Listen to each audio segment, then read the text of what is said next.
Hey, y'all. Welcome to episode 205 of Consignment Chats. Today, we're talking about one of my absolute favorite subjects, estate sales. Should you? Could you? Would you? How? Why? Where? When? All the things. Have you? Did you? I don't I'm know. All the I'm things. shocked you're excited about a sourcing video. I mean, Shocked. So I'm coming fresh off of an estate sale. This is the look we get. The hair's up. There's, frizzy everywhere. So In fact, we had to do an emergency postponement of our recording because there was an estate sale emergency. correct. Yeah. I'm just like hoping that my power stays on through this blizzard. And she's like, how about 30 more minutes? Oh, wait, how about another hour? Oh, wait, how about guys, come on. That's okay, because you know what? It's not great out here either.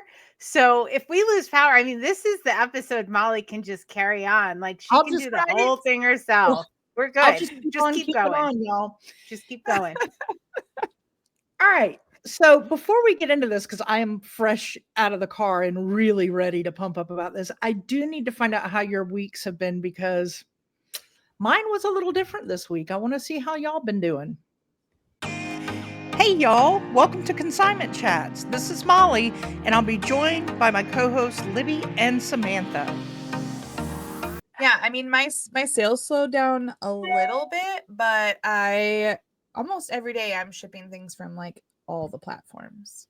So, I mean, even today I had a couple Mercari sales and I was like, who dat? But shipped them out. So it's not bad. It's going well. Just keep listening. All right.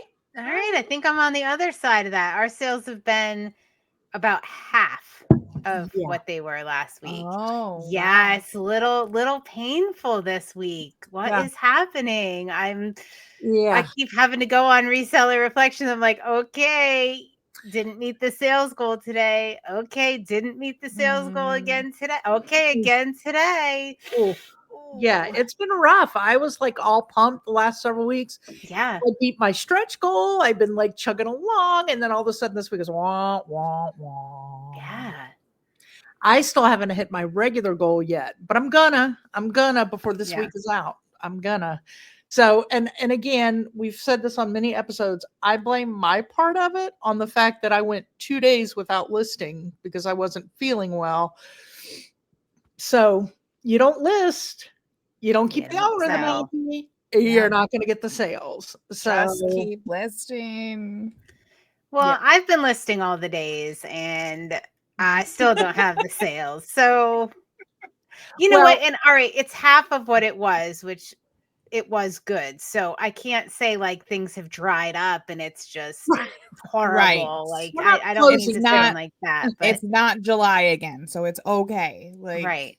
But my sales are kind of like July. But there's still sales and things are still moving and I'm still not getting discouraged. I'm doing what you guys were doing like a month ago where you were saying, well, we're selling, but it's all low end items. Mm-hmm. That's what I'm doing. We're doing a lot of shipping, but it's a lot of the lower dollar items. So adding up in the to be made money isn't as beautiful as it was the last several weeks where we were, getting bangers out there. But I do have to say, it feels good when those little things go out. Like, not only does it feel good that they get a home, but that's less little things on my storage shelf. Right. Yeah, you guys have been doing some reorganizing lately in your storage room. So yeah, it helps to get some of that stuff out. What's nice is that Nick's been doing so much reorganizing that something rando will sell and be like, oh, I just touched that an hour ago. I know exactly where it is. Well, that's why it's selling, because he touched it. I just put that in the bottom bin, the far back. Right. That's the way to sell it, is you put it really hard to get to. It's always on the bottom. Yes. The bottom corner of the bottom bin at the very backety back. Yeah. My husband and I were in the basement this morning and we're looking at things, and I don't have a spot for my bubble wrap yet because it's the first time I've ever bought bubble wrap. I always just had like boxes stuffed full of it from people that give me stuff. But so I have a couple rolls and they're just sitting on top of totes and doing whatever. And so this morning we're talking about like our new plan, rearrange things, make more things fit.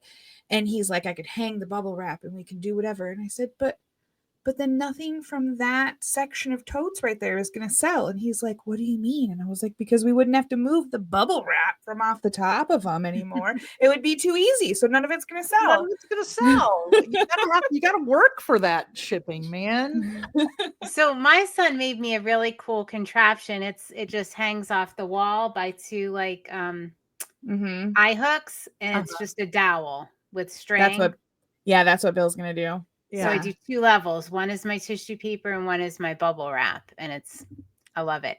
But there's a really good idea. If you have metal racks or any kind of structure that has 2 poles on it.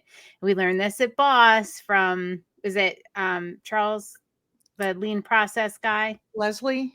Leslie. Yeah. Bungee. A bungee cord. You just hang it off your rack with a bungee cord. I mean, I had him build this before I learned that little trick. So I'm sticking with the one I have here. Well, the one you have looks so good. It does. It just, not that you put together a shipping station for aesthetics, but it does feel good when you walk in and it just has this kind of cut and dry organized space, right? No, it's a shipping station. Yep. It is a shipping station, but it's a very organized. So when we were there visiting, I thought Nick is going to walk down there and we're going to have to restructure our shipping area because he's going to love everything Libby's done. And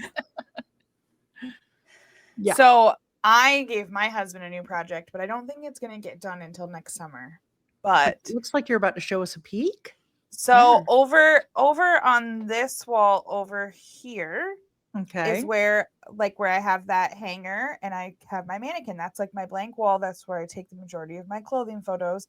And then I have this table down here that has some stuff on it right now. That's where I do like the measurements and the flat lay part of it.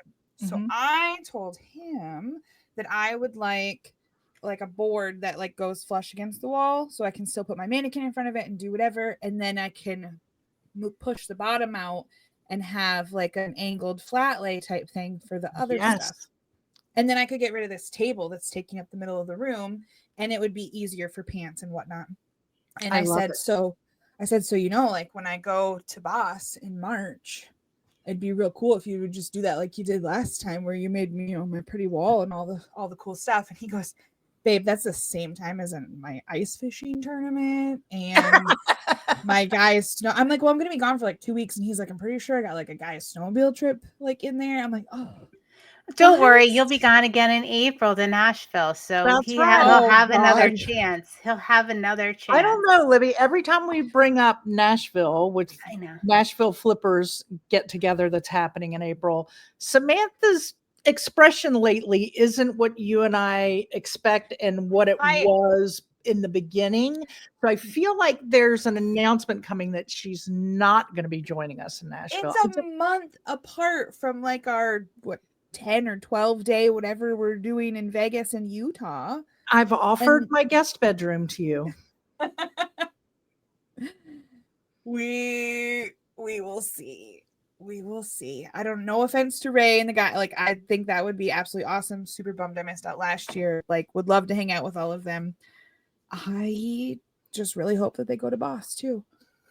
Well, I can't fathom Libby and I in Nashville without you. I mean, I know. And I know we did FlipCon without you. Listen, and FlipCon was, fun and all, but it was Charlotte, and it was not like this is Nashville. Like, Charlotte was a bummer not having you there, but that was just Charlotte. Like, this is Nashville. We need to have you. I love Charlotte. Yeah, but okay. Well, I mean, but it's it's my backyard. It's here, so I don't put it in the category.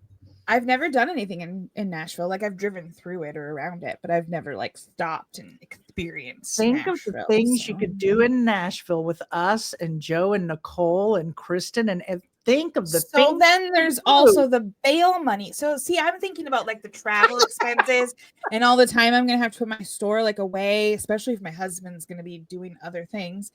And then there's the bail money and like the, I have an answer. I have an answer for that. on last week's episode, we talked about RelayFi and all the different accounts that you can open for free. So open yourself a bail account and just start putting a percentage in the bail account, and we're good. Yeah. RelayFi is that's your funny. So when my grandpa died, which I was very close to him, lived with him, everything. And when he passed away, it was a few weeks later, my brother was talking about something. He's like, man, I'll never get to cash in on that, whatever grandpa had offered him. And I said, I will never get that one no questions asked, like, bail me out of jail. Like, that was my get out of jail free card. And both my brothers looked at me and they're like, you never used that? I'm like, no, I'm a good girl. And they're like, oh yeah, we totally took grandpa up on that already. I'm like, what? Oh, well, that's why you're going to open up an account in your RelayFi for bail. Right. Problem solved. Look at that. There you we go. are just solving all the problems today. We're good. I've We're got good us at covered. problem solving. Okay. Put 3 of our brains together. We got this. We got this. All right, let's talk about estate sales, ladies. Oh, should we? All right. I love them. It's, yard sale season. A lot of our areas has come to an end, but estate sales are generally year flipping round. All the time. Yeah. All the time. Even on Black Friday. That's what I was talking about. This is my kind of Black Friday shopping. We're recording this on a Friday, y'all, and it is Black Friday. And what did I do? I didn't go to Target. I didn't go to Nordstrom. I went estate sailing. Boom. Mm-hmm. Yeah. Mm-hmm. Had so much fun. So much fun. Yeah, they're year round. Did you still get Starbucks beforehand? We did not this time. That I know we broke tradition, right? I know that was my thing when I said, so we getting up and getting Starbucks? He said, nope, I'm making coffee in the morning. At least you have your own personal barista. Okay, we can take that. That's fine. Blasphemy. Well, here's what happens because of that, though. See, you know how you get into a thing. Well, we never have spent our full allotted money when we go to these estate sales or yard sales. Because he didn't get me coffee in the morning, that was bad luck for him. We spent to the penny, every penny that was allotted for our sales this weekend. So had we gone to Starbucks ahead of time, we'd have been better. But we didn't. Let that be a lesson to him. This raises a really good question. We have some great, watch last week's episode. I'll link it up about payouts and stuff like that. Because how do you decide how much you have to spend?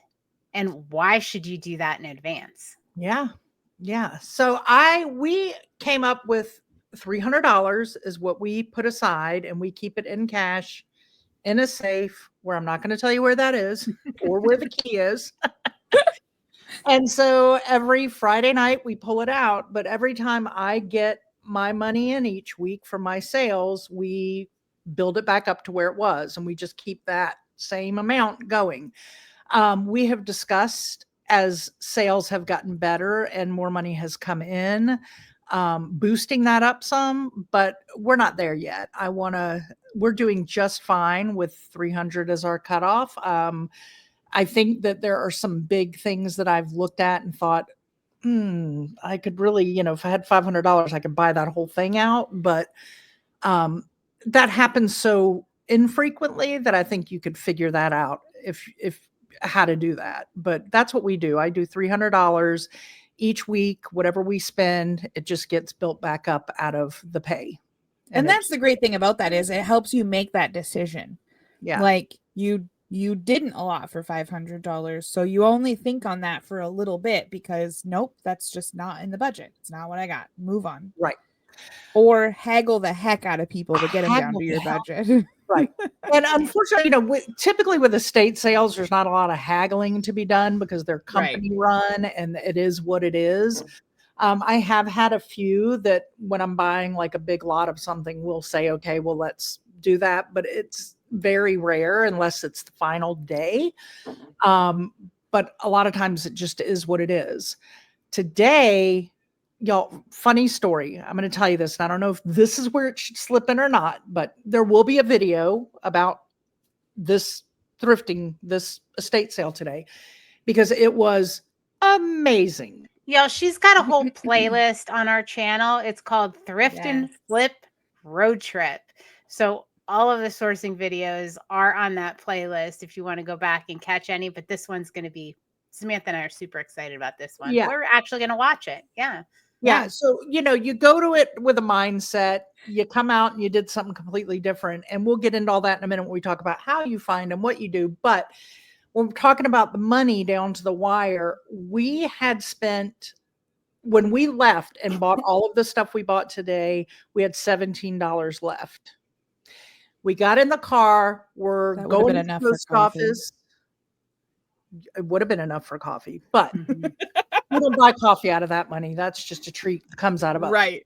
But anyway, we've got our $17 cash in Nick's wallet and we're driving to the post office and I call Libby and I'm telling her, oh, you're never going to believe all the stuff we got. And right? And I'm all on that high of woohoo. And all of a sudden I go, dadgummit.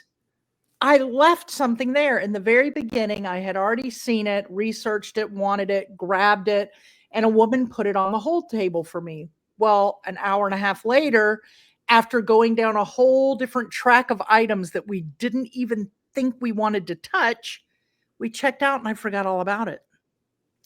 So I'm like, what am I going to do? And this is where our emergency came in today and why we had to record hours later, because Libby's like, go back and get it. Yeah. So we went to the post office, dropped our box off. I tried to call. Nobody was answering, of course, because they're in the middle of a big sale. We drive all the way back to the house and there she sits. She's $18. We have 17. Thank goodness I looked in my little wristlet and found 4 quarters.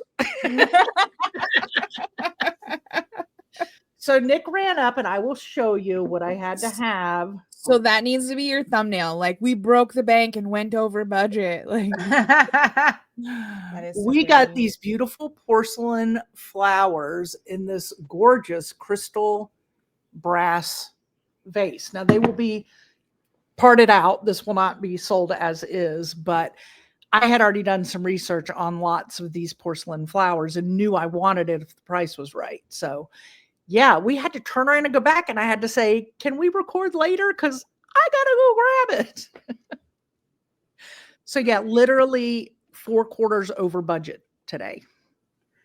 But Wow. Yeah. I can't believe that Nick allowed that. That's crazy. Right. Well, because it was my 4 quarters, it was okay. Oh, right. If I had been looking in his change compartment of his car to get the 4 quarters out, that wouldn't have been all right. It was my 4 quarters, so we were good. All right. So you have a standard amount you like to put aside. I do my sourcing budget, auction budget, estate sale budget. Just goes, it's a percentage of my income. I just have put aside, separate account. So I think that, Samantha, how do you do your sourcing budget? I don't really have a process at this point. I'm pretty cheap and I rarely source. So okay. Yeah. But all right. So what I'm taking from this is I think everybody should have an account where you just put your sourcing money. And you can let it build up over time. It can be a percentage. It could be a set dollar amount like Molly does. But I think it's really helpful to just have that and know what you have to work with instead of trying to rush and guess and, God forbid, overspend like Molly did today. 4 quarters. I had to pull those 4 quarters out of my wristlet. Oh my God. Yeah. So, I don't do, like last weekend, we did not do any sourcing. Oh, wait, was that the weekend that we went to Nick surprised me with an estate sale. That video is coming out soon too. That's a short though, because it was a surprise. I didn't have all my camera on me. But when we don't spend money, if we don't do that one weekend, it's not like I add another 300 to it, right? Like it's not 300 a week for sourcing. It is 300.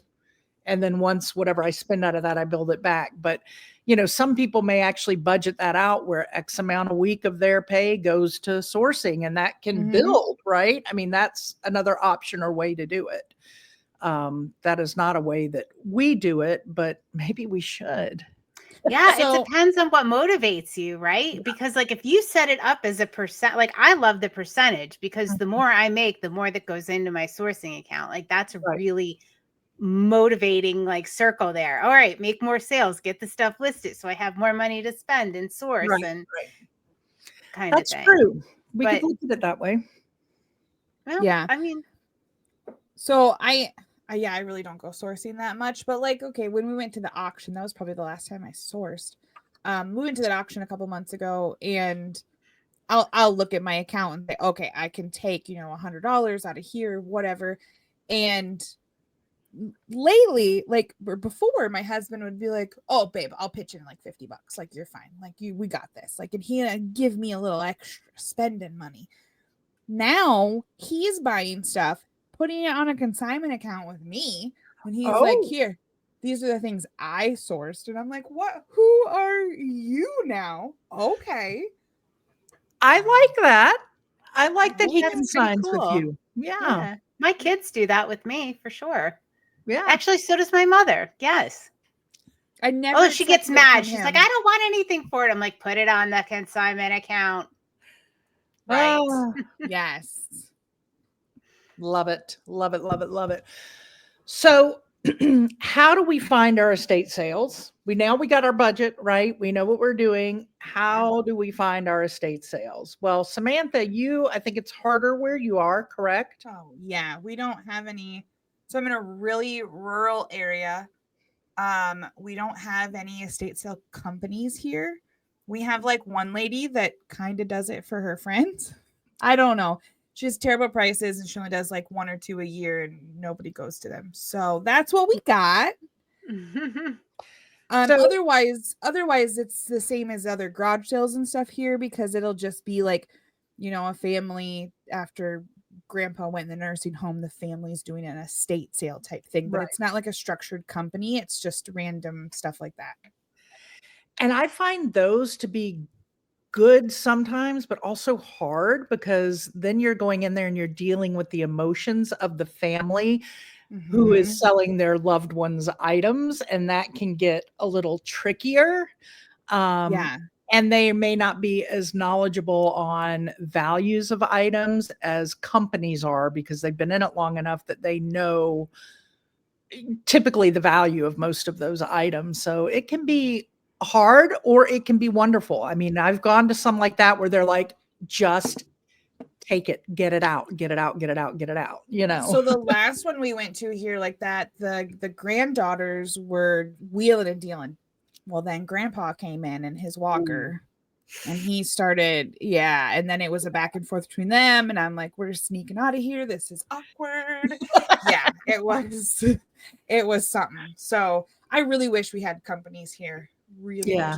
There are some people that my buddy, the Nomad Scrapper, he will do deals with people where he'll clean out the house and do his own type of estate sale with them. But again, it's not structured. So I just let him know that I like board games and certain vintage items. He only lists car parts online. So I get the hookup sometimes. That's how we do that. That's a good way, though. That's part of that relationship building with other resellers for sure. So I go on estatesales.net is the big place that I go. And I'll usually hop on there Wednesday, kind of get an idea. And then Thursday night, if there's some things I'm interested in Thursday night, I'll do like my deep dive into where are they located, what do they have. So you can also find them on Craigslist, and Craigslist here, and I think in a lot of places, is still the place to go for yard sales. I go in my local places for yard sales, but a lot of them aren't listed there and they're on Craigslist. People still seem to go to the old school Craigslist to put their yard sales and estate sales up. However, a lot of the companies, there's only a couple of companies that will list on Craigslist, but they all list on estatesales.net. So that is the one I go to for estate sales. I go through and look, they'll give you the map version of where they're located. What I love more than anything is usually within a week of the sale, they'll have pictures, photographs of a lot of the items and rooms and what's there. So you can kind of do a sneak peek. And I've mentioned this in earlier episodes. I will do a sneak peek. I'll go through, kind of go, oh yeah, this is worth my time. And it, of course, always tells you what companies are doing it. There are you learn which companies are the higher price companies and which companies are the normal price companies, because there are some that are the kind of elite. So for instance, today, where this house was located, we were like, ooh, we might not be coming home with anything because it's a high-end neighborhood. It's that old South money kind of neighborhood. They had some amazing collections of glass, Murano glass. I mean, just beautiful art everywhere, everywhere. Like I'm like walking around scared I'm going to break something, you know? Right. There was so much beautiful stuff in this house. So we thought it's going to all be crazy priced, but we'll go. You always find something, right? There's always some little whoop. Well, as we're staying in line and I saw the people run, I realized, no, this is that company I like. And they had their stuff priced very fair. All clothing, coat, pants, whatever, $3. Didn't Love matter. that. You could get a big winter jacket and a pair of jeans, and they're just $3. And in the end, you get a better deal because you're going with your big bag to check out. And they're like, how many you think are in there? And well, I think I counted like 24. Okay, 20 times 3, like they don't pull out everyone and do it. So you get to know the companies in your area and kind of who is better with pricing, that kind of thing, how they run their business. Do they allow you to bring a big bag in, or do they tell you no bags at all? Right. When do they put somebody out to sign up to get in, or do they sign up? Like this company today, they don't do sign ups. You get in line. So a lot of them, you go in, sign up, you get a number, and you can leave and come. You can leave and go get your stuff. I've never been to one where you got a number. That's no.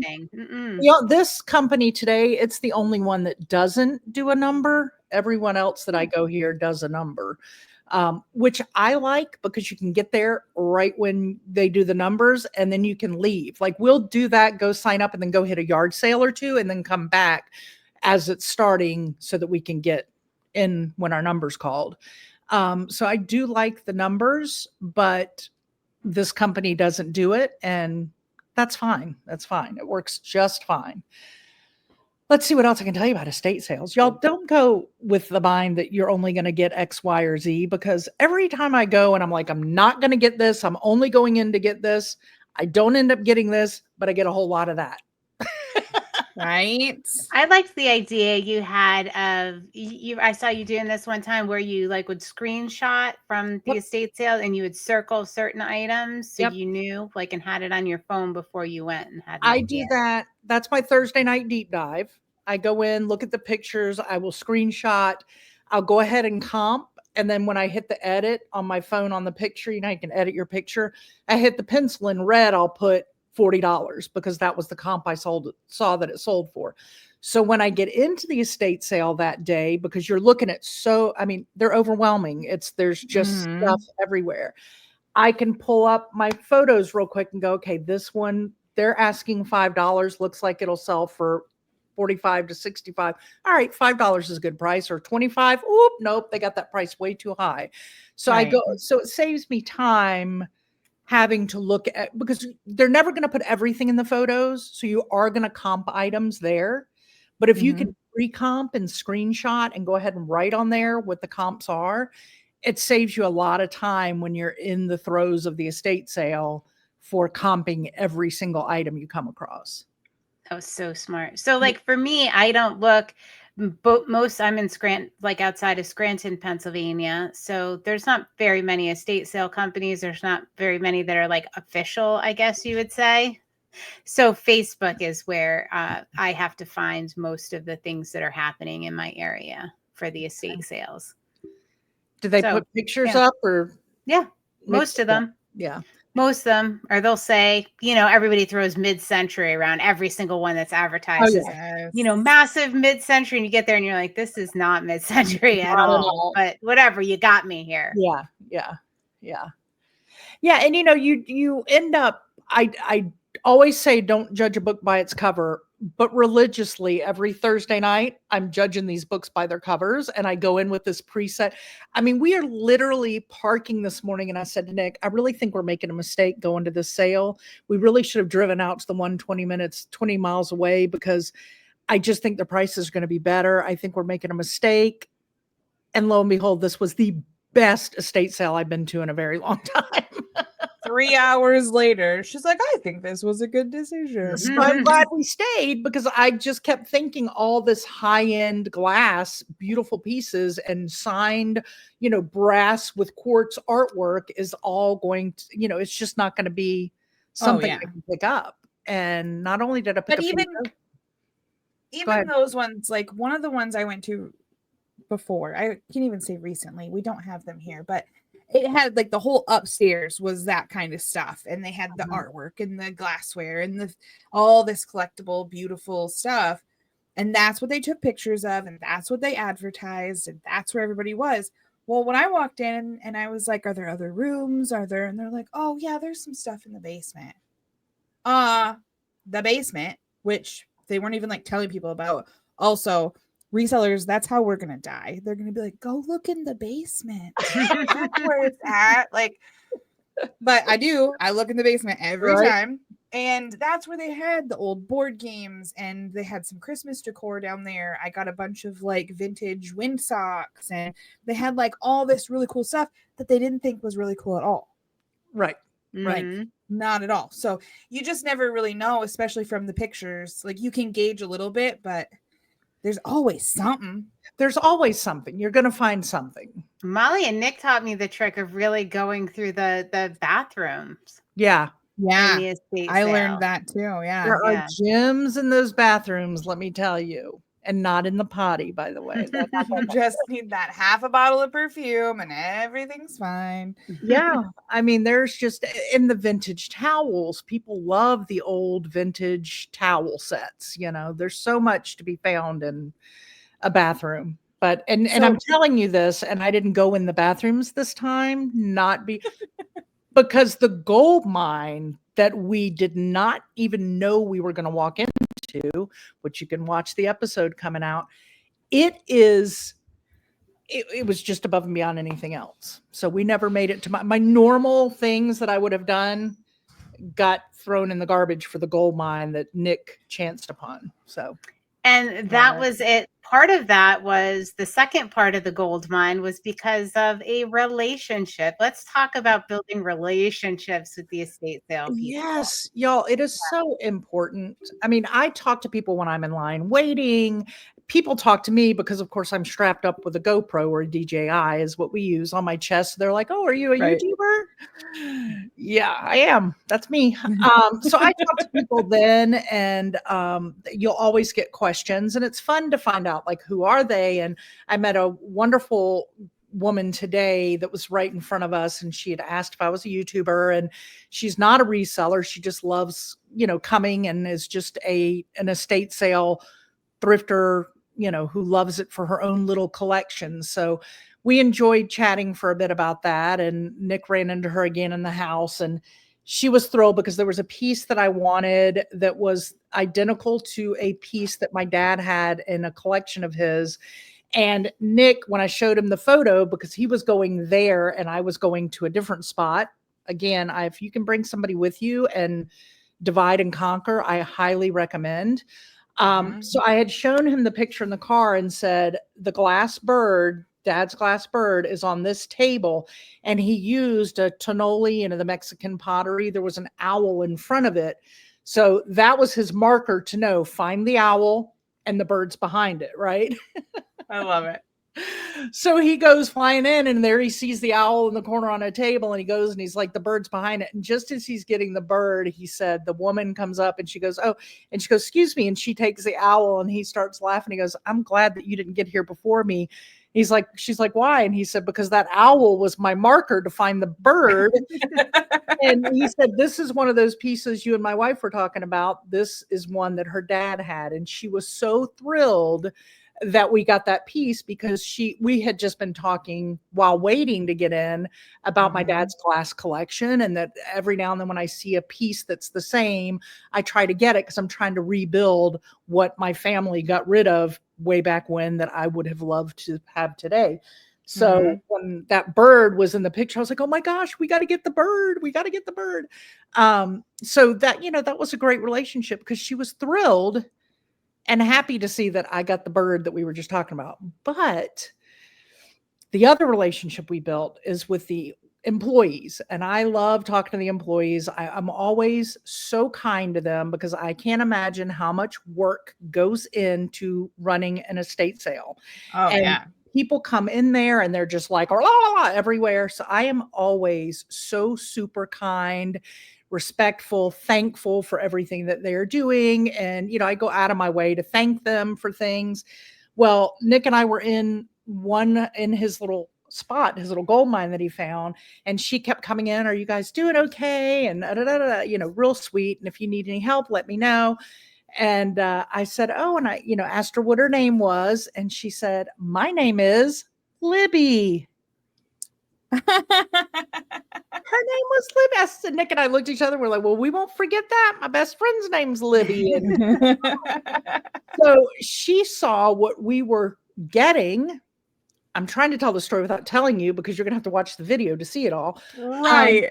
And then she said, FYI, down the hall in the closet, there's more of this. Yes. And then she came back later and she was like, oh, you're still here. Have you gotten to the closet yet? Nope, but we'll check it out. And Nick was like, we're done. And I go, well, let me just go peek in said closet. And I opened the closet and it was, oh. Molly and Samantha, I'm going to need another half an hour. So because, she and I were talking during all of this, we'd had several mini conversations within an hour before she told us about the closet. And we had built this nice little relationship. And then she came back to double check. Now, have you been to the closet yet? So, yeah, I always recommend building those relationships. And they're good because sometimes at the end of a sale, and I've talked about this in previous episodes, there was that one I went to a while back that had all of the Hallmark ornaments in box. And I had told them what I did. And at the end, he was going to wheel and deal the entire lot for me. But then as we were talking, a woman walked up because the sale wasn't over yet. And she started pulling stuff up. And he was like, well, let's wait. I don't want to, and I go, oh, no, you can't. No, let her shop. That would be rude. No, we're not going to take them out of my hands. Let her do her thing. And then something came up and Nick and I ended up having to leave. But because he knew what I did, had I wanted them, I could have come back and bought them all.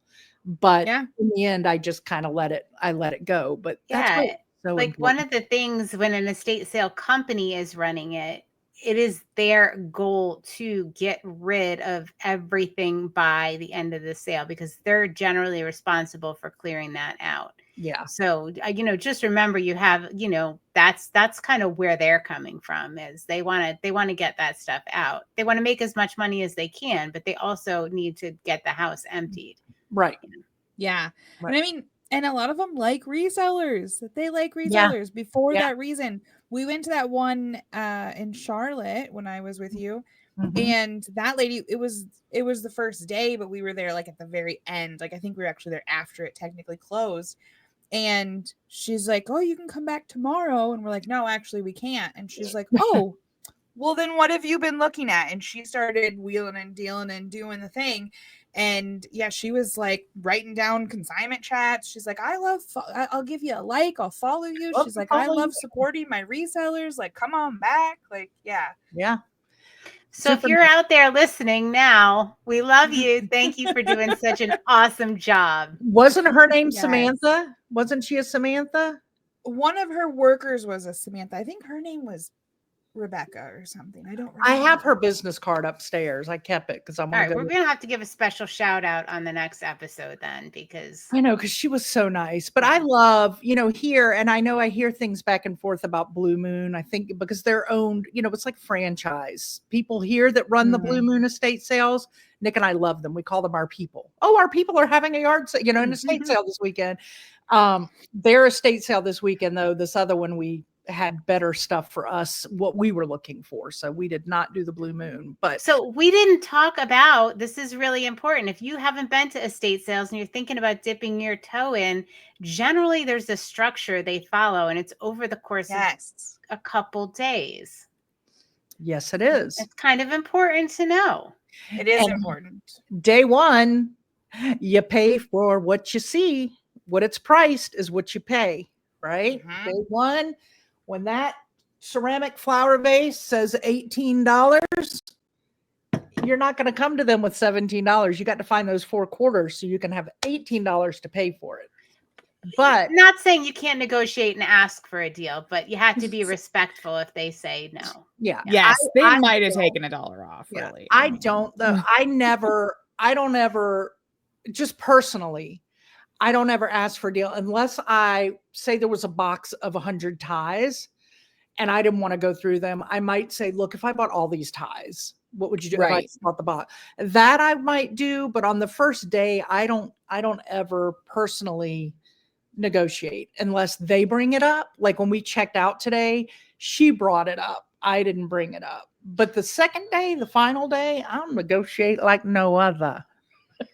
So yours are two. The second day is generally half off by you. It's usually 35% to half off. Most of them are half off. Okay. Usually. Yeah, the majority are half off. The one we went to last weekend, the deepest they dove was 35% off. Okay. But like this one, even though we didn't see it, because I said to Nick, should we go back? We didn't see it. And he's like, well, I didn't see anywhere that it's 50% off, but I'm sure it will be tomorrow because they typically are. Yeah. Yeah. Generally that's the 2-day ones are the first day full price, second day 50% off. We have a lot of them that run 3 days. Mm-hmm. The latest one I was at was actually, was it 4 days? Yeah. Yeah. I think And it was. it just kept going down. Yeah. Yeah. And you just kept going back. I kept going back. It is my goal because he is also a reseller that runs the estate sale company I like here. Yeah. I didn't build that relationship the best I could have. I got some work to do there, folks. And I'm going to say, you're going to work on that. You're going to get it. I know you will. I want to say this to anybody who's watching and listening right now. I always think people go to yard sales and they don't think twice about it. But when you say estate sale or auction, they get very nervous. Specifically auctions more so, but something that's more organized tends to make people that have never been very nervous. I get it. I was very nervous when I went to my first auction, but estate sales, you don't need to be nervous. No. It's just like going to a yard sale, except you're less likely to haggle prices. Things are already preset. And you go in to a house and you're looking in every room. I mean, you can open drawers unless they put tape over and say no, but you're not put on the spot for anything. So even if you just go in, walk around just to get the feel of it, but there's nothing to be fearful of. There's nothing, nobody's in your face. You just go walk through the house and pick up stuff you like. I would say it's easier, less intimidating than a yard sale. Right? You think it is? Yeah, because nobody's right up on you. Yeah. I hate making an offer on things. So when things are just priced, it's the best.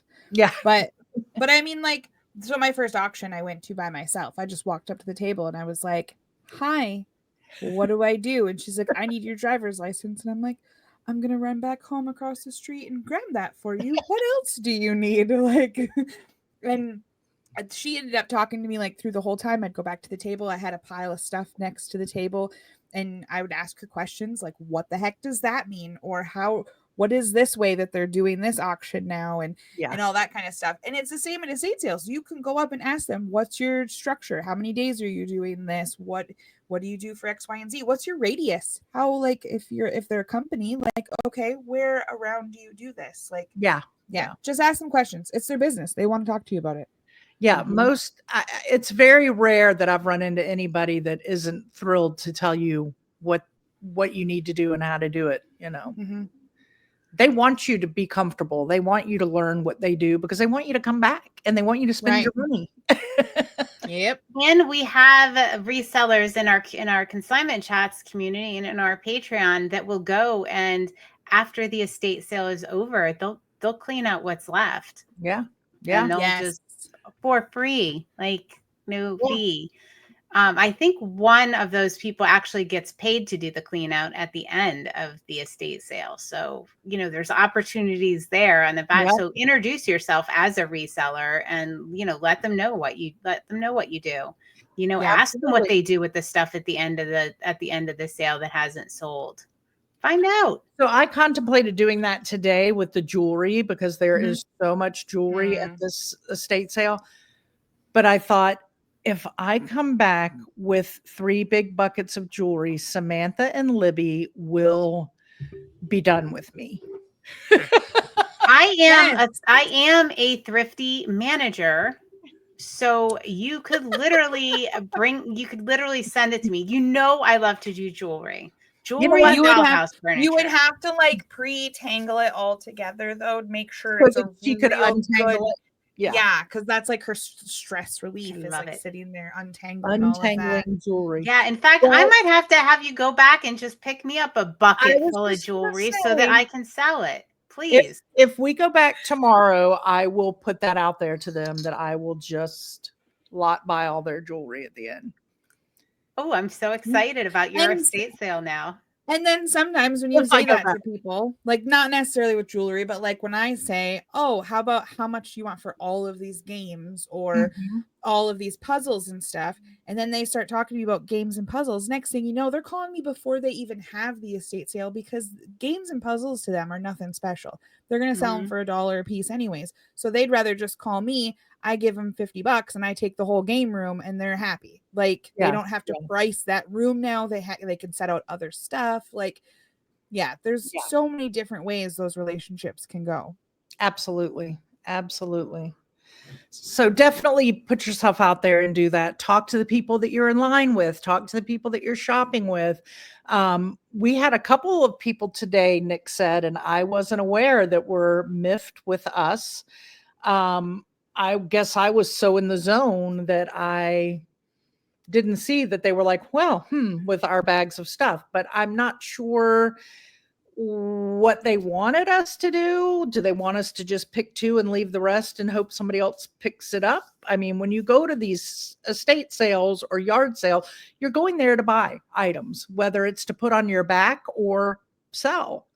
So, especially to estate sales, it's not like you're haggling down a price. It's not like you're going and paying what anybody else would go and pay. Absolutely. They're making money for the family or however that deal worked out in the back end. And absolutely, that's what it's for. Yeah. I would like to talk to them and see why they were miffed. Yeah, I don't know. Nick said they looked at the bags like, oh, like, what are we getting too much? I mean, I'm thinking they're reseller wannabes. Maybe so. Maybe so. Know?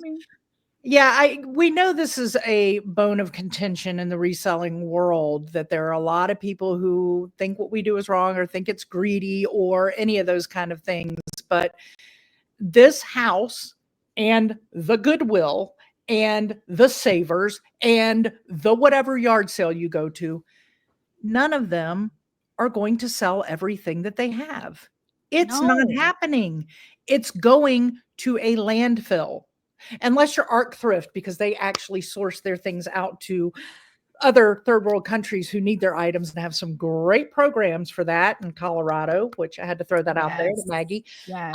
But most of these places, when they're done, that stuff's going to end up at a Goodwill and then at a landfill. And do you think I like double tick people off because I go to Canada to source? I'm not only buying things to resell, I'm giving my money to another country. Wow, that is so controversial. So controversial. Oh my gosh, y'all, I got clickbait for this episode. Yeah, I mean, you got that comment on your last fall video that was, they couldn't believe you were taking things from people who needed it in a church rummage sale. So at a church rummage sale, a church rummage sale is not, most of them around here anyway, they're not done for charity. What they're done for is to raise money for a specific thing the church is trying to do. So Right. members of the church donate their stuff to the church and help run a rummage sale so that we come in and buy those items, and the money that we give them, they use it to add a wing on for Sunday school classes or to send a group to Guatemala on a mission trip. They're Right. not, I'm not taking a piece of clothing from a homeless person when I do that, or a person in need. That's not how any of that works. And that particular comment, I'm going to get up on my soapbox right now. This little church, now Samantha and I went to a rummage sale that you can watch the video in Charlotte of, that was enormous, and it Yes. was packed. Yeah. This particular video that this woman made this comment on was a very small Moravian church, and there were 10 of us shopping it. And none of us were in financial despair. We were resellers. Nobody was there. These women were so thrilled that I bought this stuff that because nobody was there. Right. Nobody was shopping. I wasn't taking anything from anybody had I not taken those. And thank goodness a lot of them have found a new home where people are thrilled to have these items. Mm-hmm. Who knows what would have happened? So I didn't even think of this at the time, but my mom runs the one at our local church here. Mm-hmm. And yeah, they're doing it for money for things for the church. They're not doing it because they have a whole separate free thing where they provide people clothing and things that they actually need. But, they're thrilled when anybody donates and buys something. I mean, I get things frequently and they're thrilled because what else are they going to do? What else are they going to do with them? That money you spent on that, they get to take that and put it towards something that the church is in need of, or is trying to support somewhere else of somebody else in need. And then let's not forget, we're using the things we buy to resell, to support and feed our families. Right. This is my sole source of income, is reselling, supporting the local economy here, and, taking care of my kids, putting clothes on their back, putting them through school, buying food. Like, right. If I didn't have those items, where would you be? I don't know. Doing something I hate, I'm sure. Right. I mean, so I certainly wasn't making the positive contributions to a community. It's a way to make a living that has such a positive impact on your local communities, on the environment more than anything, which is near and dear to all three of us, is the environmental aspect of what we do. But yeah, there is so much crap out there that what we source and put on our videos and sell on our businesses, we're not putting a dent in it, but we're helping, we're doing our part. But trust me, when I fill my bag in a video, you can come right behind me and find 1,000 more of those. Trust. Right. Please. So I just looked at estatesales.net, and there is one estate sale in the next 60 days, and it is 3.5 hours away from me. Oh, all right. You going? It's going on. It's going on right now. So I missed it.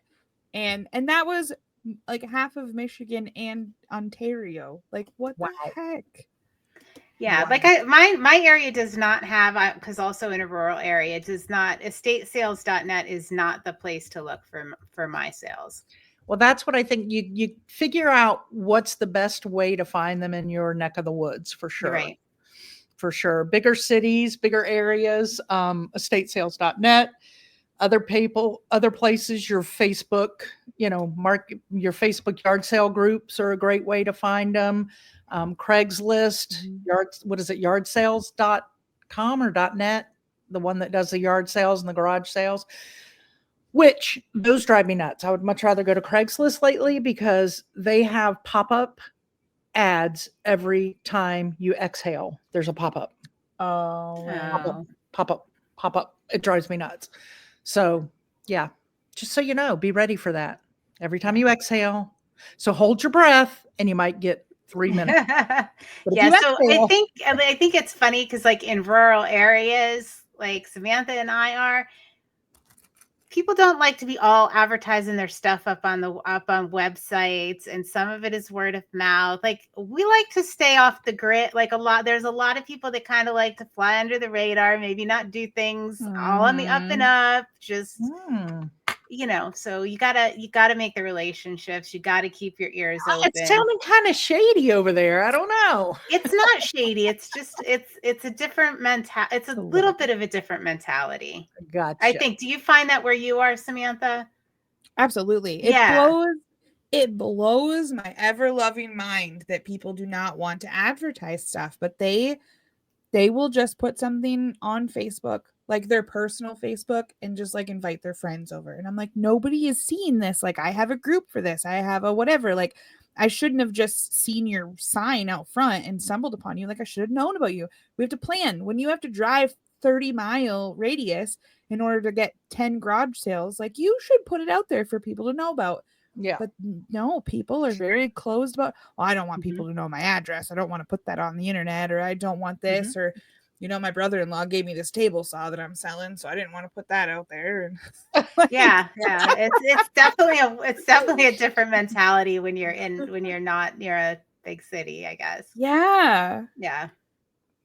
Shady. So here's what I hope. I hope that if you've never been to an estate sale, you feel like you're ready to go. Check it out. And if for nothing else, Stuart and I talked about this on their episode the other day on Finders Flippers. Like, just the houses alone are fun to look at. Like, there's so many cool houses, and to get inside and look at them all. But there's also stories to be told. Like, I go in there and I'm like, oh my gosh, this human being was a world traveler. Like, there was one we went into a while back and I was like, oh, there's so much interesting stuff in here. And I was saying to Nick, I wish I could have coffee with these people. Like, I wish I would have known them, because I can't even imagine the stories they have to tell by what is here. And this woman pipes in behind me and she goes, they're actually one of my neighbors and they're really amazing. And they've done so many great, she's like, oh, they're. So it was really neat because she overheard me saying that and she pipes in like, but that's it's just cool. It's cool to go into the homes and see all the stuff. And sometimes I even get design ideas like, oh, I would have never put a table there. I'm going to go move mine when I get home. I feel that sometimes when I do an estate, when I sell someone's estate for them on consignment, I do get, even if I don't know the person or I never knew the person, I definitely get like kind of attached to them, and I figure out what they like, what they were into, where they went, it's kind of neat to be able to do that. Absolutely. Well, even just when you walk into Goodwill and you see like an entire shelf filled with like cat everything, cat figurines, cat clocks, cat mugs, cat everything, you're like, oh, someone's grandma loved cats. And you kind of like make up this little story. I think we've talked about this before. You kind of make a little story in your head, like, oh, her name was Ethel. She obviously loved tea and cats. Like, you. So much fun. We used to do that when we were kids, and we'd be on when we'd be driving in the car, all of us. If we'd see somebody like walking down the road, we'd say they were going to the ice cream. We had Jitty Joe's, this ice cream stand that we would drive my mother crazy to take us to. So we'd be like, oh yeah, oh look at Jim going down. Oh yeah, he's getting a rocky road. Oh, double scoop with whipped cream. Yeah. And it just reminded me of that. We'd make up like the whole story about this guy walking down the road, what ice cream he was getting. That's funny. Too funny. Well, and if I buy one of those cats or mugs or whatever, I'll be walking out and I'll be like, oh, this is in memory of Ethel. And Bill's like, you have no freaking idea where that cat stuff came from. Like, what are you? I'm like, it's for Ethel. Much less her first name. Right. What if it was Evan and not Ethel? What if it was him? Right. Yeah. All right.